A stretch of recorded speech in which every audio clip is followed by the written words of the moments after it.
আলহামদুলিল্লাহ, বামিয়া মোরগটা তৈরি করলাম। কেমন হলো জানাবেন সবাই।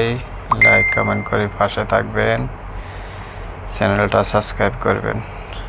প্রথমে আদা রসুন দিয়ে মশলা দিয়ে ভালো করে কষাইলাম। কষানোর পরে মাংসগুলারে ভালো করে ধুইলাম। ধোয়ার পরে মাংসগুলা দিয়ে দিলাম, দিয়ে ভালো করে কষাবো।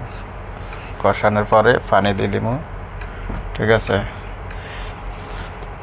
পানি দিয়ে দিলাম। পানি হয়ে গেল সুন্দর করে। এটা 1 ঘন্টা বয়লিং হতে থাকুক। 4-5টা টমেটো ফ্রেশ এগুলার মাখিনা করে দিয়ে দিলাম। কষান পরে মাখিনা ওই ফ্রেশ টমেটোগুলো দিয়ে দিলাম। একটা সস দিলাম, মাজনের সস আর কি, টমেটো ফ্রেশ দিয়ে দিলাম। দিয়ে আবার পানি দিয়ে দিলাম। হয়ে গেল। বামিয়াগুলোর তেলের উপর একটা ভাজি করে হালকা একটু টমেটোমের কেচাপ দিয়ে একটু করি, পরে দিয়ে দিলাম। ইনশাল্লাহ হয়ে গেল বামিয়া মোরগ। ঠিক আছে, এটা আরবিয়ান মোরগ আর কি, এগুলা বামিয়া মোরগ। ঠিক আছে, 2টা লেবু দিয়ে দিলাম। হয়ে গেল ইনশাল্লাহ বামিয়া মোরগ।